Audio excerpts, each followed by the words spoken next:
Abakuku a frappé fort et à fort Lionel Umba. Na pesi mbote. Bisous. Babakuku nazo biso niveau ba memela makambo ekomi makambo mosusu. Botala challenge côté komi. Challenge bakomo bima nango na libala donc mutu sorti ya libala na ye olayemba eme olayemba utaneranga nedeni nzambe asali liba ayekokela Adamu po atenisa bango oliba te olebayemba mwasi ya liboso abala mondele na chacho ye wana te olebayemba nini alensengo lelo bandeko babalani frère oyo na sœur mira basanga rien Umba changer challenge et mati na niveau level à likolo H level et mati likolo makasi que ba komo bimana si la ongo ya asango ya na ko bangelo kote si la bisalo azali sikonde ndambela ngai makambo ya boye vraiment boye bisanga pena bino pe bochaka tembe ti siko tembe zaka to esili poso tembe zaka na oya suna mamususu tembe zaka kato tembe sili te Umba bisous bois danger qui vous a créé vous là les Abakouk qui es-tu Abakouk Mams qui es-tu même je me demande qui es-tu Abakouk qui es-tu qui t'a créé Mams oh nini osala batu biso batu tozosila mayele makasi toluko na gauche bimi na droite toluko na droite bimi na gauche sila bisalu ekomi challenge sila bisalu ekomi ntina kobimisa mwasi na libala bandeko babolingo oyo eza level mosusu pardon botika babundaka na mwana elaka te nazebisa bino oyo eza degré ya likolo naotika bino mo botala bosavoure challenge ndeni babimisa mwasi na libala na nzembo ya sila bisalo ngoyao papa bienvenue napesi yo mbote kote ozali descente mokolo nini tobenga deja bana nyonso ya chango bobonga mpo tozoya ali bino mo botala bino moko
Ya MK Fwanda na yo vraiment za maman en tout cas grande sœur que tu pardon ma sœur MK yo il faut poser la candidature plus tard et nous avons pas mbula yo MK ko bonsoir de la part de Mar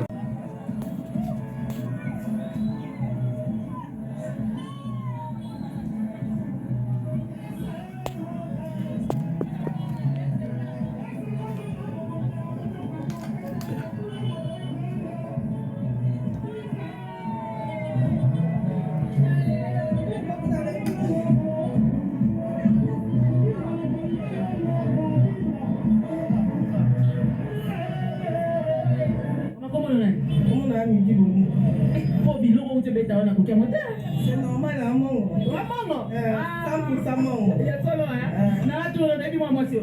Makasi na hivi makasi. Si la bisane. Ni on se pela nini pas si la bisane. Bon, et pas na ina se pela na parce que énergie oya bimisaka na scène. Neti kama mwana mama. Énergie oya bimisaka na scène donc en tout cas na se pela na makasi. Donc après ça va les meilleurs. Oui, puis quand on achète na YouTube comme on a SP officiel pour tout un projet, donc on a 1 million de vues, 1 million d'abonnés, 1 million partout dans TikTok et partout. Et puis qu'ils on s'abonne déjà? Oui, on s'abonne à la nani ba film na ye ba élément na nyonso même na TikTok na landa. Et là on est linga pas si on est là on est linga. Bon, eloko bon si la naïbité hein. Bon pour na nga na monaka eloko asala a récupérer ba artiste oya kala wana. OK. Ba artiste oya kala a tchaka bango na film na ye eloko na sepelane ya mwana parce que lelo koma ba mususu ba lingaka ko zo ba artiste oya lelo ba jeune fille ya lelo ba misika na ye suko na sepelane parce que azwa ba artiste oya kala nyo surtout a récupérer bango azaka na bango eloko na sepelane ya mwana parce que aza mutema mwana. Azotala aussi kogolo baneli baba coupe ba otala wana baza plus de 200 bazotala yo bazotala ningo bina bonengo lo bata poto nyoso baza kuna ba otala yo koto otindela biso liloba olobi na sila bisalo nini mama sila bisalu na lobi kaka zala mutema malamu ndenge ozalaka en tout cas na sepelaka mpe ndenge ozwaka na scène do obimisaka mpenza énergie wana surtout énergie wana vraiment en tout cas na sepelaka no makasi ezalaka motema malamu fo osalaka to orécupéraka baartiste oyo bajouaka te oyo babengaka bango na banzonzing te baza na batala na bango en tout cas récupérer bango parce que bafandi bamisu bafandi na bandako baza na batala mais omoni ekoma équipe na baéquipe donc bagroupe na bagroupe baartiste bazwaka bato na bango alors il faut odécouvrir bao mpe bajouaka kala bafanda babengaka bango susu na babengaka yango nde banzonzing te bafilme te récupérer bango bao mpe baza mpe lelo baza mpe na batala na bango récupérer bango fo lukaka orécupérer bango kosala neti bamosusu te bakomaka na clique na bango kaka nde bango te récupérer bango omonaka eza malamu yango eloko nasepelaka no yango wana pardon na sepelo katelanga iteko nide yaka pardon tokata iteko na me yaka tokata iteko na me s'il te plaît tokata iteko na me